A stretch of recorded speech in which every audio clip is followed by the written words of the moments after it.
¿Cómo les va? Muy buenas tardes, estimados amigos que nos han seguido fielmente en estas conversaciones World Café Santander. Hoy día tenemos una conversación maravillosa con una persona extraordinaria que me encanta lo que hace, me encantan los libros que escribe. Tengo que decirles algo importante, eso sí, antes. Pueden volver a ver todas las conversaciones, todas las charlas que hemos tenido en World Café en worldcafé.cl. Ahí están todas alojadas, las pueden volver a revivir y gozar de esos contenidos maravillosos. Y recuerden que todos los martes a las 19 horas vamos a estar en esta misma onda aquí conversando con alguien interesante. Hoy día tenemos un invitado fenomenal, él es don Joaquín Barañao. Lo presentamos como historiador freak, asumo, autor nada menos, entre otras cosas, de muchos libros y entre ellos Historias Freak de los Emprendedores de Chile y el Mundo. Extraordinario, don Joaquín. ¿Cómo le va? Muy buenas tardes. Hola, bien, gracias Federico. Mira, historiador no soy, pero sí llevo ya un buen tiempo dedicado a escribir libros de historia, así que miradas panorámicas por aquí sí se pueden ofrecer.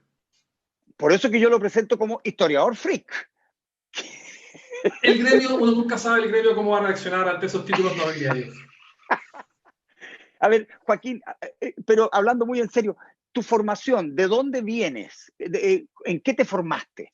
Yo soy ingeniero civil y bueno, lo que pasa es que durante mucho tiempo estuve yo recopilando y sistematizando datos curiosos y hace 6 años que dije, bueno, transformemos esto en un libro y lo que pensé que iba a ser una experiencia única e indivisible termina siendo mi oficio durante los últimos años. Maravilloso. Ahora, y por lo tanto, en el fondo, tú desde siempre tenías una pasión por los datos freak, por las historias curiosas, y eso fue lo que terminaste orientando para llevar a cabo esta pasión, que es la escritura de historias freak. Eso es correcto. Yo desde que tengo uso de razón que he venido acumulando en la cabeza estas curiosidades y desde hace 17 años que las estoy acumulando no solo en la cabeza, sino que también en una página web. Y eso fue lo que dio origen al proyecto de los libros. ¿Y cuánto de esa formación como ingeniero te sirvió después para sistematizar el trabajo que estás haciendo en las historias freak? Mira, yo creo que la sistematización de información es algo que no es propio de una disciplina específica y ser ingeniero en particular yo no diría que genera una fortaleza, pero donde sí yo creo que se ha notado mi formación más científica es en el tono y en ciertos énfasis de los libros. Por ejemplo, Historia Universal Freak es un libro que normalmente los libros escritos por historiadores son muy políticos y este, además de contener una gran tajada de historia política, es además un libro acerca de historia de la ciencia y acerca de la historia del conocimiento. Yo siempre he dicho que yo creo que aún más importante, siendo muy importantes las decisiones políticas, aún más importantes son aquellas decisiones y avances tecnológicos. O sea, yo creo que, esta es una frase que yo repito harto, que las decisiones que se toman hoy día en Silicon Valley son aún más importantes que las decisiones que se toman en el Congreso de Valparaíso. Perfecto. Oye, y además, de alguna manera, tú también eres un emprendedor. Por lo tanto, este libro, estas historias freak de los emprendedores de Chile y el mundo, en rigor también es parte de una historia y una reflexión propia, digamos, porque tú como ingeniero has emprendido en el mundo editorial. Bueno, he emprendido en el mundo editorial y he emprendido también en el mundo del montañismo y el trekking, porque tengo una pequeña empresita ahí que es una enciclopedia de rutas de trekking, wikiexplora.com, que entonces ahí también me ha tocado lidiar con las latas de las facturas y con los proveedores y con ese mundo que todos los emprendedores conocen bien.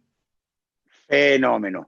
Ahora, entremos de lleno en este historia freak de los emprendedores de Chile y el mundo. Esto es básicamente una mirada respecto de las historias que surgen de estas aventuras de emprendimientos y reemprendimientos, que me gustó mucho, porque, porque de suyo el emprendedor tiene que estar dispuesto a insistir muchas veces, ¿no? Sí, bueno, esto es algo que he preparado especialmente para Santander y que es una selección de algunas grandes historias de emprendedores, algunas anécdotas increíbles. Y mira, yo creo que dado que te gusta esto de reemprender, quizás podríamos partir con la asombrosa y perseverante historia de Guillaume Le Gentil, que es un francés que dice, mira, 1751 era el tránsito de Venus. El tránsito de Venus, o de cualquier planeta, ¿cierto? Es cuando, bueno, el planeta pasa frente al Sol. Entonces uno puede verlo de otra manera distinta a cómo se ve durante el cielo nocturno. Entonces, el pobre Le Gentil tiene que viajar desde Francia hasta India, que es donde esto se iba a ver, y viaja entonces en barco, sale un año antes, y pese a toda la antelación, bueno, se van acumulando los retrasos uno tras otro, y finalmente, pese a un año de antelación, el tránsito lo pilla en el barco, y en el barco entonces es imposible mirar con precisión, porque todo esto se bambolea, ¿cierto? Y no hay manera, entonces, bueno, pero tenía la suerte de que el siguiente tránsito era en tan solo 8 años más. Entonces dice, ya, ahora voy a llegar preparado. Entonces tuvo 8 años para pulir cada uno de sus instrumentos, todo tenía perfecto, y llega el día del tránsito, y viene, y una nube se pone frente al sol. La nube duró casi exactamente lo que duró el tránsito, así fue una mala suerte increíble. Y después termina entonces, no pudo medir nada, viene la peregrinación de vuelta a Francia, y cuando llega allá lo habían dado por muerto, habían repartido sus bienes y su señora se había casado con otro tipo. Así que, así con el reemprendimiento, que no siempre termina bien. Es que se pasó. Eso sí que, o sea, el Teniente Bello sería una especie ¿ah? No, Una materia. no, una amateur al lado. Ahora, y también asumo que tú manejas historias de gente que ha terminado por generar niveles de influencia que incluso supera a algunos países, ¿cierto? Emprendedores que terminan por acumular una cantidad de poder que terminan transformándose en una suerte de polo magnético de poder, ¿no? Bueno, claro, en esto yo creo que uno podría ahondar un buen rato en lo que ocurre justamente en Silicon Valley. Yo creo que las historias paralelas de Steve Jobs y Bill Gates, si bien son muy conocidas y se repiten bastante, sí hay ciertos aspectos más freak que no lo son tanto. Yo creo que esos son buenos ejemplos de personas que tienen más influencia que países. Hoy día yo creo que nadie podría discutir que Bill Gates, desde su plataforma y desde su fundación, su opinión pesa más que la de muchos presidentes, no solamente por la cantidad de plata que maneja, sino que también por su estabilidad, porque es una persona que lleva ya 40 años influyendo, entonces, porque los ciclos políticos, ¿cierto?, son breves, en cambio que ciertos empresarios, bueno, llevan ahí décadas y lo seguirán estando, y su palabra entonces pesa muchísimo. Y en términos podría ser alguno de estos personajes, sus comienzos difíciles, a ver, ¿cuáles podrían ser los más heavy de los que conoce, no solo a nivel internacional, sino que a nivel nacional también, porque tenemos que ir de a poco transitando hacia nuestras propias historias de emprendimiento? Sí, hay historias de emprendimiento aquí también. Bueno, mira, porque quedé con la deuda pendiente, ¿cierto?, de algunas historias más freak de los piratas de Silicon Valley. Mira, una cosa muy curiosa es cuando Steve Jobs y Steve Wozniak, su partner, que no sé por qué se lleva tanto menos créditos, yo creo que por el carácter más bien carismático de Steve Jobs, bueno, van donde Atari y les dicen, mire, tenemos esta cosa increíble, un computador personal, ¿cierto?, construido incluso con algunas de sus partes, las partes que vendía Atari. ¿Qué les parece financiarnos? Dice, o es más, se las entregamos, nosotros solo queremos hacerlo, páguenos un salario y vendremos a trabajar para ustedes. Imagínate, tenía a Steve Jobs y a Steve Wozniak al frente. Y cuenta Jobs, pero ellos respondieron que no. Así que fuimos a Hewlett Packard y les dijimos lo mismo. Les responden, no lo necesitamos, ustedes no han ido a la universidad aún. Así que esa es una historia bien curiosa. Y bueno, y otras personas también que han tenido influencia, bueno, por ejemplo, Alexander Graham Bell, bueno, más conocido, por supuesto, una de las personas más conocidas del siglo XIX, el que presenta la primera patente que se tramita de un teléfono. ¿Sabes que curiosamente ese mismo día se presenta otra solicitud de patente, una solicitud provisoria?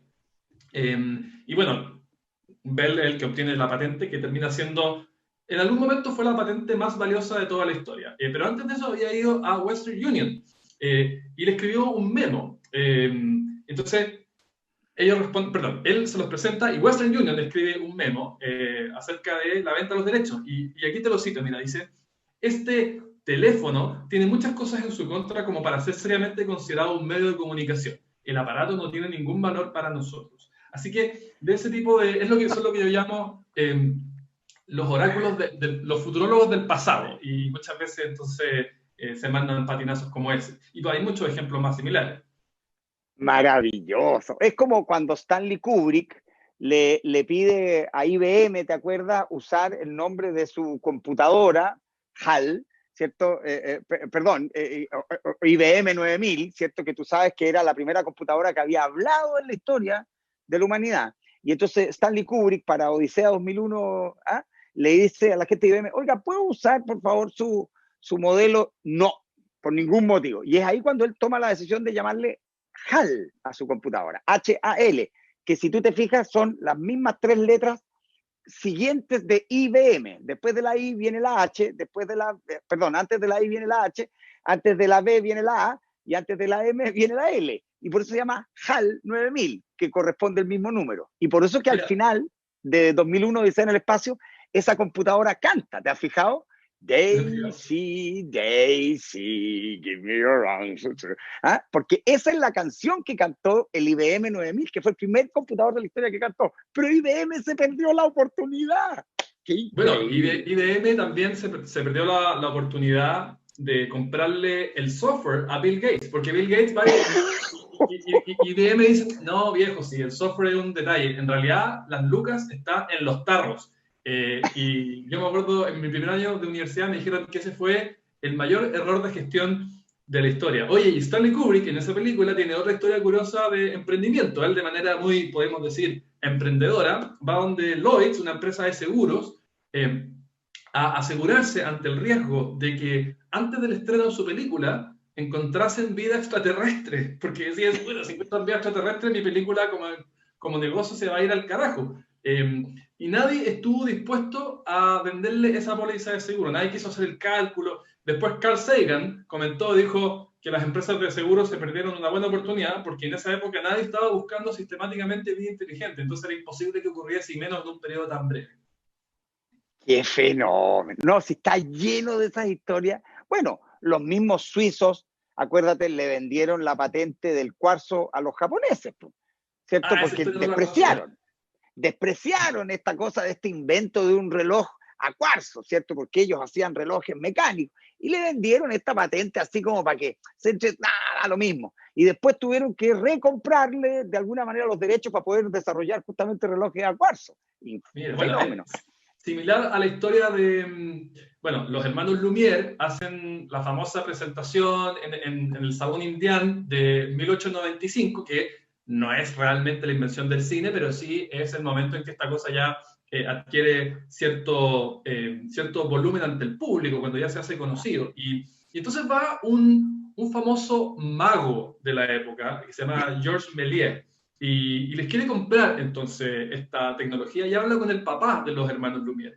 Y él le dice algo así como, viejo, o sea, primero le ofrece plata, después como se lo rechazan, dobla la oferta, al final el papá le dice, viejo, deje de perder el tiempo, ¿sí? Esta invención de mis hijos es un divertimento, pero no tiene ningún futuro comercial. Bueno, de todas maneras, Georges Méliès se transformó en uno de los más grandes creadores de la primera década del siglo, el del viaje a la luna y otras cosas. Pero esa fue la visión que tenía el padre de la tecnología. Algo parecido a lo de Ferdinand Foch, el comandante de las fuerzas francesas durante la Primera Guerra Mundial, que decía que la aviación como deporte está muy bien, pero para el ejército es inútil. Qué extraordinario esa frase para el bronce, pero un bronce, pero todo abollado, además, que termina apareciendo como baila gitano de lo abollado que queda esa frase.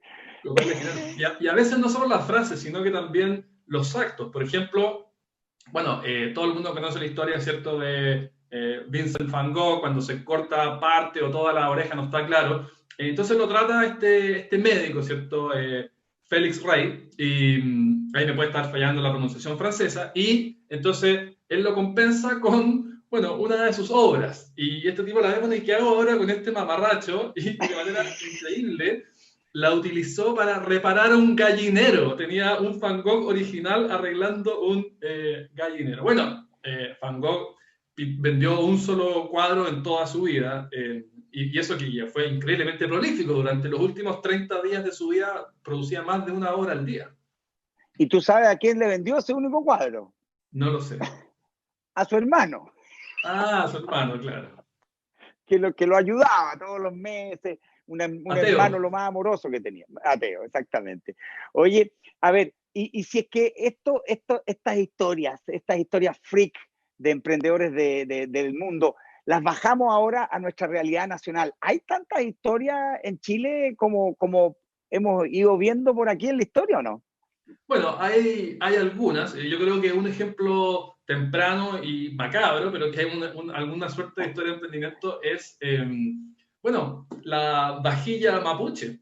Parte de la vajilla mapuche fue hecha primero con el cráneo de Pedro de Valdivia, lo usaban para tomar chicha, y después con el cráneo de Óñez de Loyola.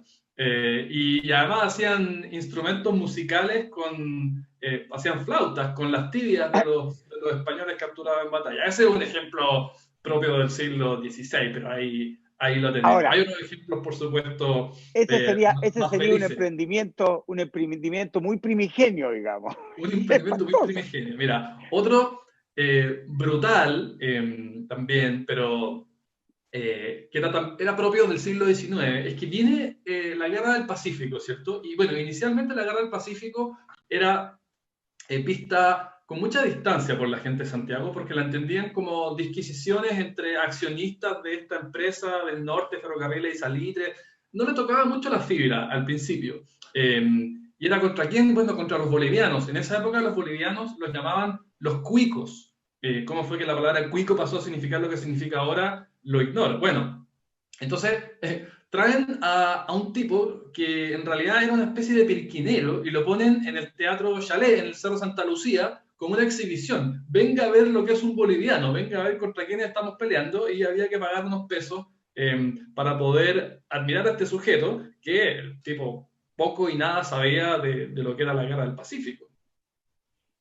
¡Qué impresionante! Eso no tenía la menor idea, oye. Sí, mira, y hay otro del mismo orden, y que de hecho fue casi al mismo tiempo, porque fue en 1873, solamente 6 años antes que la historia del cuico en el Cerro Santa Lucía, y que es cuando para las fiestas patrias, justamente la fecha tan cercana que estamos ahora, que en el Parque Cousiño uno podía pagar para una entrada para ver al antropófago José, que supuestamente era un fueguino caníbal.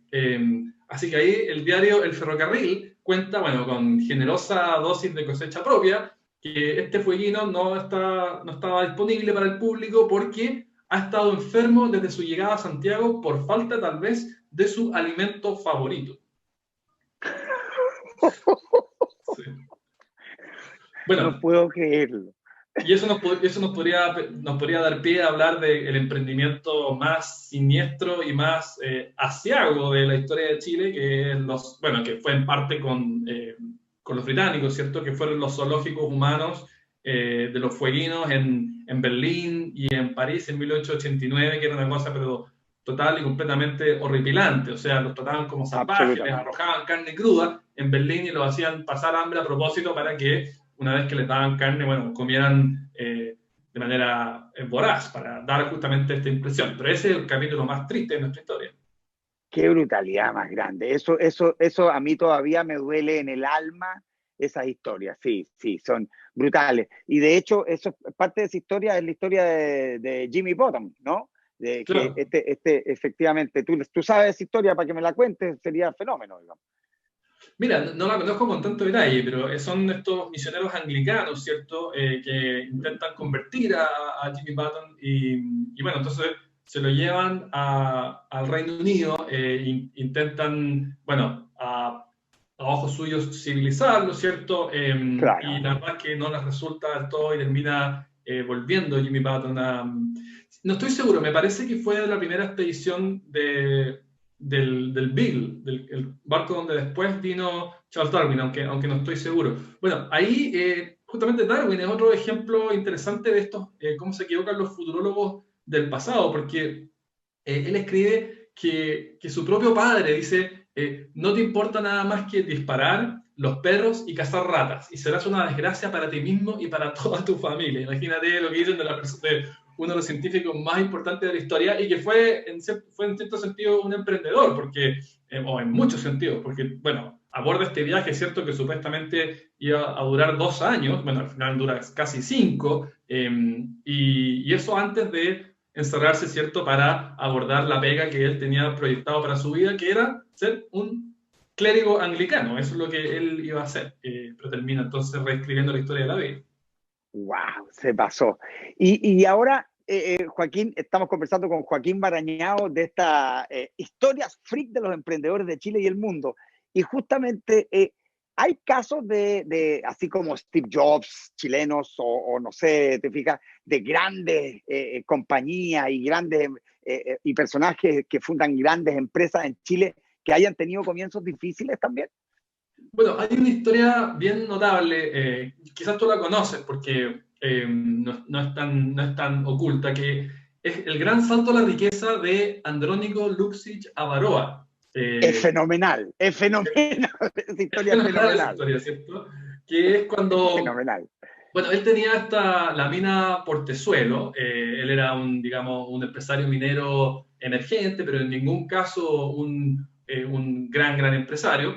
Y entonces aparecen estos japoneses de una empresa llamada Nippon Mines, interesados en adquirir este yacimiento cuprífero en Chile. Entonces comienza la negociación y todo, y al final don Andrónico dice, ya, pero 500.000 les dice. Y los japoneses dicen, bueno, danos un tiempo para pensarlo, qué sé yo. Y al final, ya, aceptan. Ok, 500.000. Y cuando llega el momento del contrato y de pagar, recién entonces Luksic se da cuenta de que él estaba pidiendo 500.000 pesos y los japoneses estaban pidiendo, habían entendido 500.000 dólares. Y la relación era, creo que 67 veces más. O sea, pero es que realmente el salto a las grandes ligas del grupo Luksic. Así que, bueno. Claro, es como si hoy día hubieses dicho 5 millones y tú estabas pensando 5 millones de pesos y al final te pagaron 5 millones de dólares. Claro, eso. Bueno, el dólar no valía 780, valía menos, pero de todas maneras era algo así como 70. Pero era más o menos esa relación, claro. No, fenómeno. Yo encuentro que esa historia es fenomenal. Ahora, está lleno de casos de grandes empresarios que llegaron a Valparaíso.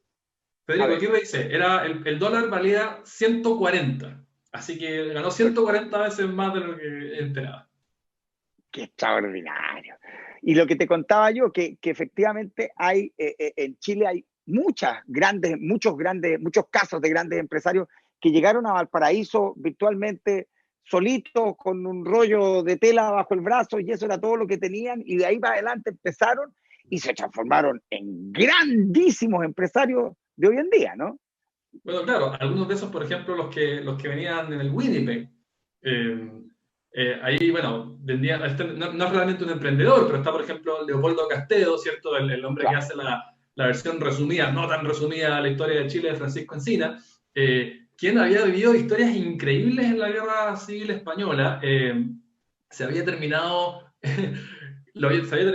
casando de una manera inesperada porque pensaba que se iba a morir y de repente se da cuenta que estaba casado. Bueno, y bueno, muchas personas que después, claro, aquí un trabajo duro, emprendieron y les fue muy bien. Artistas también, así que, claro, y todas esas personas venían, mira, era un barco, venían en la bodega, no estaba adaptado para pasajeros, estaban todos ahí medios apretados. Cuando pasan el canal de Panamá, no, dicen, bueno, ¿y quiénes son estos apestosos, digamos, que vienen de España? No, sí, venían, como dices tú, pero una mano por delante y una mano por detrás. Exactamente. Bueno, es el caso de don José Ricardo Morales, también entre ellos, que fue tal vez de las personas que más hizo por la dramaturgia en Chile, y entre otras cosas te recomiendo un libro fenomenal que escribió don José Ricardo Morales respecto de la arquitectura, que para mí es de los libros más interesantes que hay, que se llama Arquitectónica. Realmente extraordinario el libro, don José Ricardo Morales, que venía en el Winnipeg también. ¡Qué extraordinario! ¿Quién lo recibe en Valparaíso? ¿Quién? El ministro de Salubridad del gran Pedro Aguirre Cerda, que era Salvador Allende. Ah, no te puedo creer. Sí. Eso no lo sabía. Qué buena, qué buena. Ahora, y justamente, oye, a ver, por ejemplo, ¿conoces alguna historia entretenida de las cosas típicas que nosotros funcionamos? Yo la otra vez supe, por ejemplo, y no sé, te lo pregunto si sabes algo, que los donuts, por ejemplo, eran fruto de un error de una señora que hacía estos berlines y tenía un hijo que era medio curado, parece, y el hijo un día llegó enfiestado y allá dejaba todos los berlines listos para meternos al horno al otro día en la mañana, y el hijo curado llega enfiestado y por joder le pone el dedo a todos los berlines y le hace un hoyito al medio, a todos. Y ella ya estaba frita, tuvo que agarrar esas bandejas, meterlas en el horno porque tenía que salir a vender sus berlines y se encontró con la maravillosa sorpresa de que efectivamente este bollo, que antes tenía muchos problemas para cocinarse de manera pareja en el horno por el volumen, al meterle el dedo al medio se generaba una suerte de torus, ¿cierto? Que hacía que se hornearan de manera súper pareja y quedaran francamente deliciosos. ¿Conocen más errores de ese tipo? Sí, o sea, afortunados errores, podríamos decir. No, hay muchas, mira, de eso, de hecho, en la página web hay toda una etiqueta que se llama inventos de origen freak y que muchas veces son por errores. Bueno, por ejemplo, la historia de Condorito, del origen, no es exactamente un error, pero sí es una especie de venganza. Porque lo que ocurre es que durante la Segunda Guerra Mundial, bueno, hacia el final ya Sudamérica completo termina alineándose con los aliados, pero inicialmente no estaba muy claro y había muchas simpatías hacia Alemania y en general hacia el eje. Entonces Estados Unidos, preocupado por esta situación, una de sus medidas fue la diplomacia Disney. Le pide a Walt Disney que oficie de una suerte de embajador de buena voluntad y vienen a Sudamérica y filman un par de películas. Y una de ellas es Saludos amigos, y ese era el título en castellano, o sea, en Estados Unidos se presentaba con ese mismo título en castellano, y entonces hay personajes de distintos países asociados. Entonces está el Loro Carioca para Brasil, ya. El personaje chileno era un avioncito que se llamaba Pedro, en honor a Pedro Aguirre Cerda, que tenía que llevar el correo de Santiago a Mendoza. Y tenía entonces, porque su padre estaba resfriado, tiene que llevar el correo, se enfrenta a una tormenta, bueno. Y este entonces, Pepo, ¿cierto? Dibujante de la revista Topase, opina que este avioncito no reflejaba en lo más mínimo el alma nacional. No, esto no puede ser, que viene Disney aquí a mostrarnos entonces hay que hacer algo propio, algo que nos refleje mejor, y entonces hace esta mezcla de Cóndor con Roto Chileno que termina siendo entonces Condorito. Bueno, y después hablábamos de Bill Gates, y Bill Gates para Windows 98 intenta adquirir los derechos de Condorito para Windows, pero no llegaron a acuerdo económico y eso nunca ocurrió. No te creo. Sí, bueno, también, por ejemplo, mira, los intercambiadores de teléfonos para operar sin personas, bueno, esos surgen por un tipo que creía porque la señora de un competidor trabajaba en esa pega. Entonces lo llamaban y ella decía, esta señora me está quitando los clientes porque te tocaba hablar. Entonces, motivado por esa sospecha de que esa señora le quitaba a los clientes, es que inventa entonces el intercambiador automático. Oye, y Joaquín, oye, tú último. me comentaste... eso.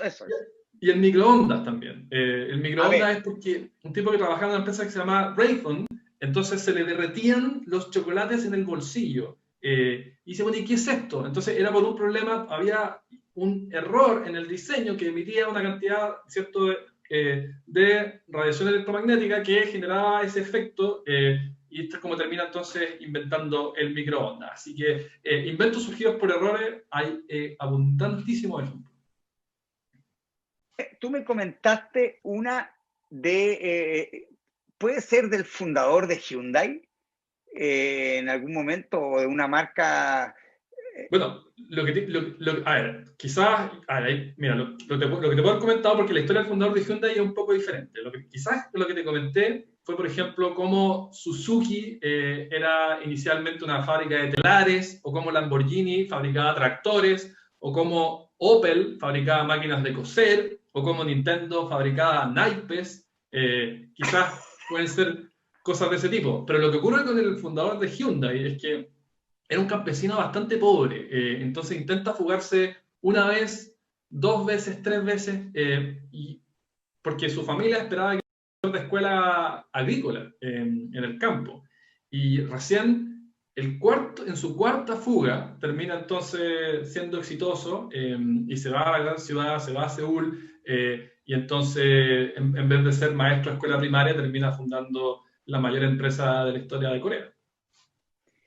Pero ¿y cómo lo hace, Joaquín? ¿Hay datos de cuáles son las penurias que tiene que pasar? ¿Qué es lo que hace para terminar fundando? Porque yo creo que todo el mundo en la casa está pensando, ¿cómo podría cometer un error que me signifique transformarme en Steve Jobs?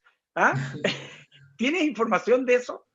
Mira, yo creo que no hay que sembrar esas esperanzas, porque estos son casos muy excepcionales. La gran mayoría de los casos de éxito en el mundo del emprendimiento es trabajo duro nomás y ponerle, ponerle, ponerle. O sea, yo creo que los quienes le dan el palo al gato de esa manera son tan pocos, fíjate, o sea, en números podemos encontrar varios ejemplos, pero en porcentaje son tan pocos que no es la manera, creo yo, de buscar el éxito.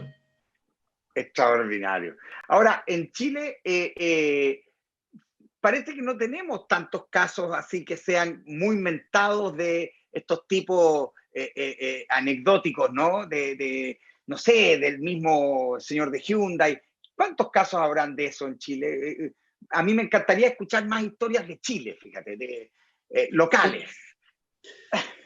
Bueno, a ver, yo creo que los casos de Chile son menos sexy, pues tenemos industrias basadas en recursos naturales, y entonces, claro, hay menos, nuestros bienes y servicios y grandes industrias no están tan asociadas a las patentes y a los inventos, sino que más bien a condiciones naturales, ¿cierto? Al vino, a los salmones. Entonces, a ver, yo creo que un caso de éxito, pero que yo desconozco si hay alguna historia flica asociada, es la de Fernando Fishman, ¿cierto? Y las Crystal Lagoons, esa es algo bien notable. En algún momento el Guinness Records definió la laguna de San Alfonso del Mar como la piscina más grande del mundo. Desconozco si sigue vigente ese récord. Ahora, claro, los récords Guinness no es lo mismo que los datos freak, pues hay una diferencia importante ahí. Claro, Mira, hay... el que a veces a la gente le gusta citar es Genaro Gajardo, este talquino que decide inscribir a su nombre la luna. Entonces, aquí puede ser un buen momento para distinguir ciertos mitos de realidad. Lo que es realidad es que él estaba en un club social un día en la noche, entonces se da cuenta que sus compañeros hablan y hablan de mi fondo y mi hacienda y sus tierras, y él no tenía nada. Entonces, no estaba demasiado satisfecho con su situación, sale caminando y mira para arriba. Dice la luna. Entonces comete esta genialidad, digamos, de ir donde el conservador de bienes raíces e inscribir la luna a su nombre. Todo eso es cierto. Lo que no es cierto es que Nixon, cuando en el año 69 arma el programa, o sea, concreta la llegada a la luna, le haya pedido permiso. Sí, Gajardo amenazó con que lo iba a demandar y esas cosas, pero Nixon probablemente nunca se enteró que este señor Gajardo existía. Y lo que también es verdad y que es triste es que mucho tiempo después, en la década de los 2000, llegaron unos supuestos abogados a hablar con los descendientes de Gajardo, a decirles que ellos iban a hacer valer su derecho y que entonces, bueno, cuento corto, les piden plata para hacer valer sus derechos supuestamente y era que no, los tipos nunca más volvieron y los pobres descendientes de Gajardo fueron estafados de esa manera. Así que una historia muy ¡Wow! triste, tenemos otras O sea, parecía la historia de la Miel Gibson, claro. que lo No, contactan. yo creo que Mel Gibson va a terminar con final feliz, Federico. Sí, yo también creo. Además, me parece genial el nombre, Miel Gibson, porque podría llamarse Miel Thompson, Miel Gibson, Miel Sánchez. ¿Ah? No, no es que me quiera yo poner a la altura de Mel Gibson, por favor. Ahora, dentro de esa historia, fíjate que tú me estás contando de chilenos versus el mundo exterior, podríamos decir. Hay una que a mí me encanta, Joaquín, y que de repente te la paso por si la quería incluir.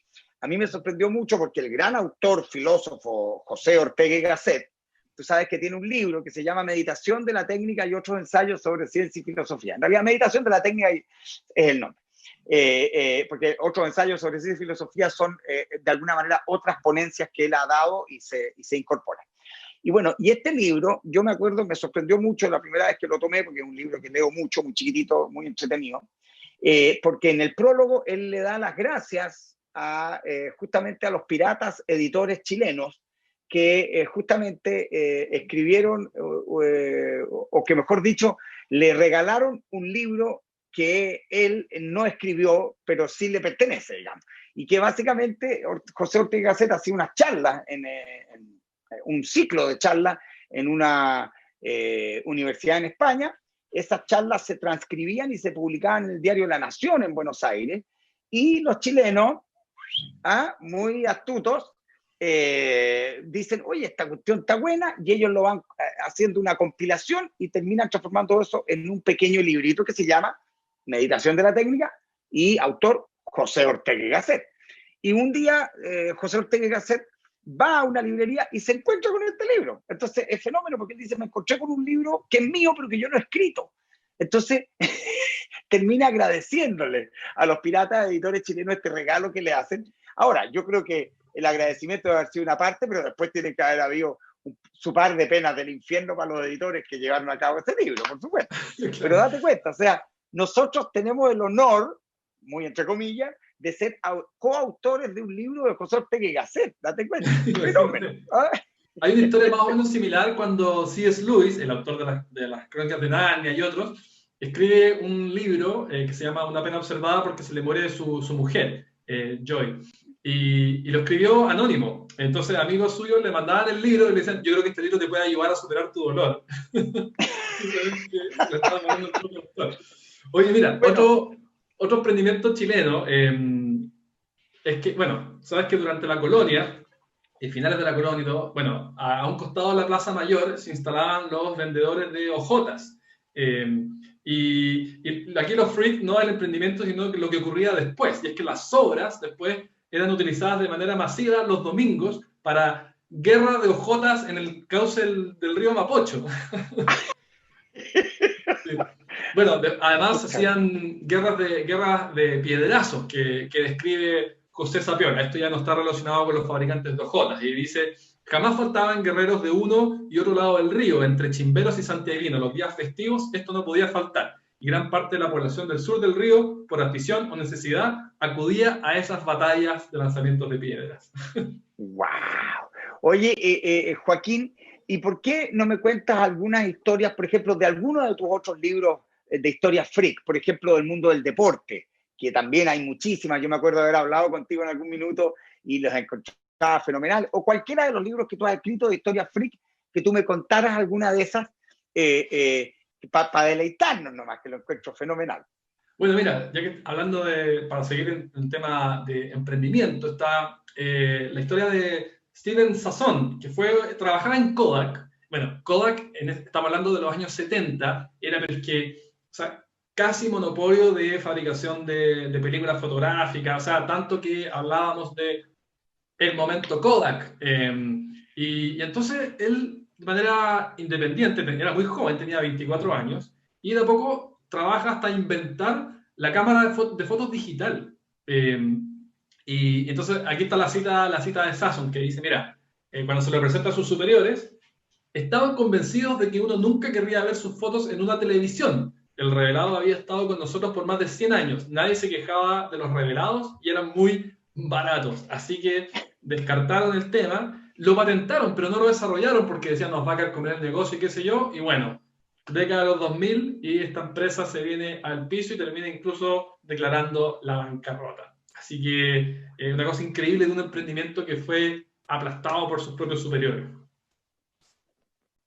Fenómeno. Oye, ya, y como te decía, alguna historia del deporte, como para que pongamos así algunas otras áreas. No sé, sí, de alguno de tus libros, si son fenómenos. Estoy pensando en la intersección deporte y emprendimiento, porque si es solamente por deporte podríamos estar todo el día hablando, por ejemplo, Elígete algunas que a ti te gusten mucho de tus distintos libros de historias freak.